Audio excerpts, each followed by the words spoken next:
It has been a productive summer for Silvio Berlusconi. His trial has been postponed indefinitely. He's immune from further prosecution. His media empire grows unrestricted, and his soccer team are European champions. But the questions won't go away. This month, The Economist magazine challenged Berlusconi again to defend himself against a long list of unanswered questions about his financial and political past. Wide Angle continues with Jamie Rubin. Alexander Stilla, thank you for joining us. Thanks for having me. Let's talk about Berlusconi's power over the TV. Directly or indirectly, he controls 90% of the TV in Italy. But if you're an Italian sitting in Italy watching television, do you get objective news? Do you learn about the truth about the Italian economy, Italian politics?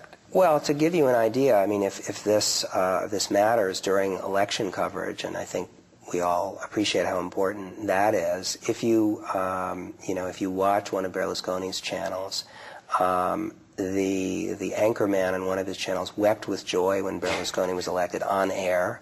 I've watched programs in which he's just literally insulted the political opposition, called them liars, called them enemies, called them communists, called them all sorts of things.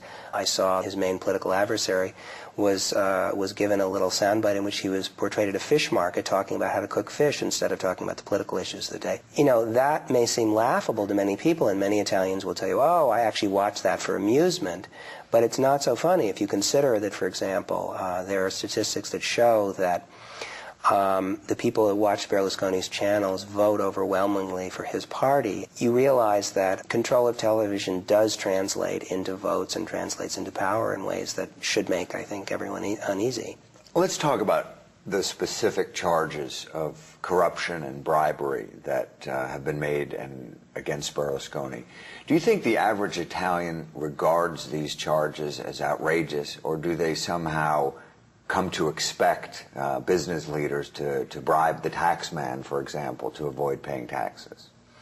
Well, I think it's true that one reason why there's been a high level of toleration for Berlusconi and his legal problems is that many Italians do skirt the law, in many cases feel they're forced to skirt the law by excessive regulation. There are something like 70,000 or 90,000 laws in Italy and only 5,000 in France or Germany. Tax laws. Just laws in general. Their life is very regulated. But I think that what many Italians don't know, because it hasn't been publicized, is that the kind of bribery and the kind of corner cutting that Berlusconi and his company has done is on an entirely different scale. That's not being reported to the Italian people in detail. It is reported, but it's, for example, never explained on TV. So that, for example, what you'll get on TV is Berlusconi or one of his lawyers saying, this is outrageous, they've invented an entire case based on no evidence. And then a journalist doesn't intervene and say, actually the evidence is this.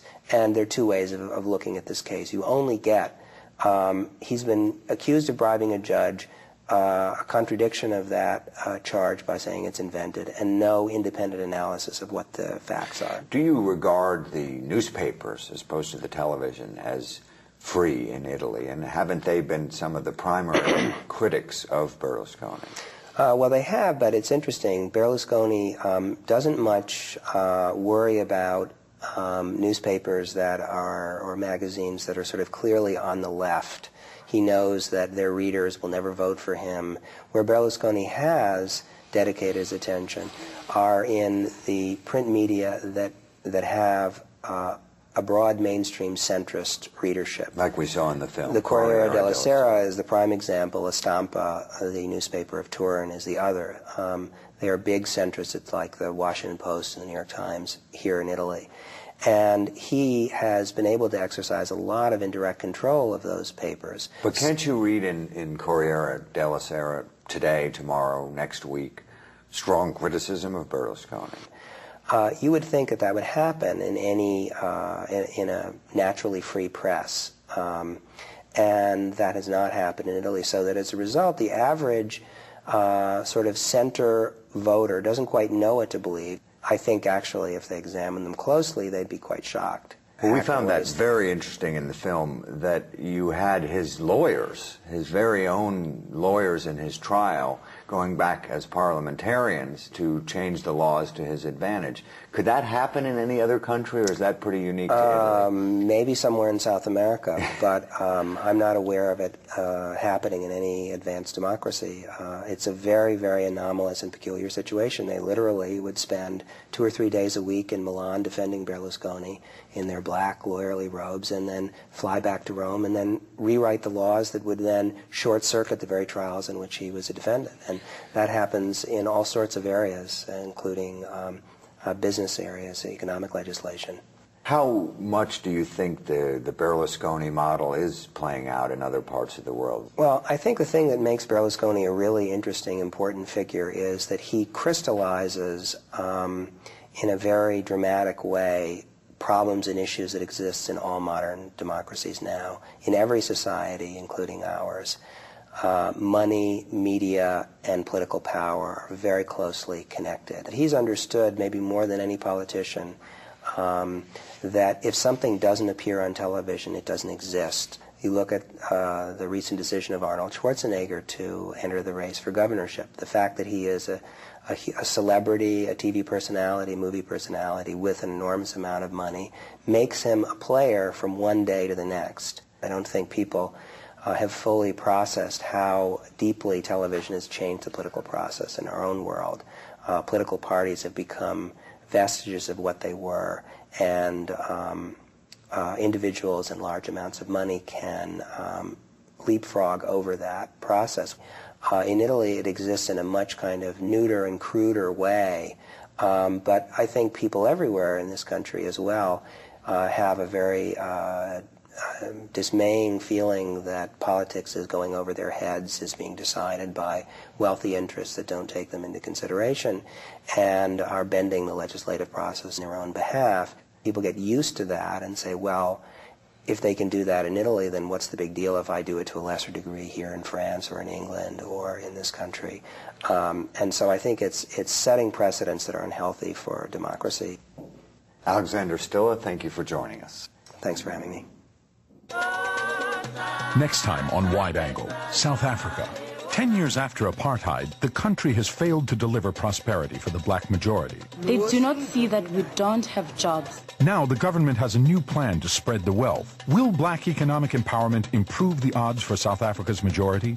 On the next Wide Angle. Stay with Wide Angle at PBS Online. Explore Berlusconi's media empire. Learn about Italy's post-war politics and evaluate Berlusconi's impact on democracy. It's all at pbs.org.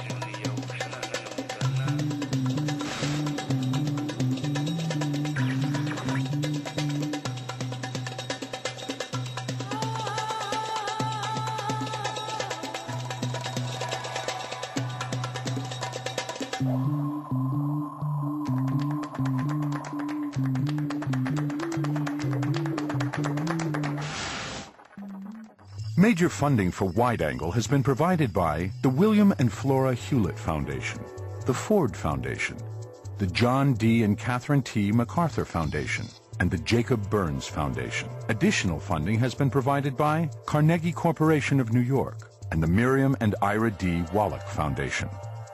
Wide Angle has also been made possible by the Corporation for Public Broadcasting and contributions to your PBS station from viewers like you. Thank you.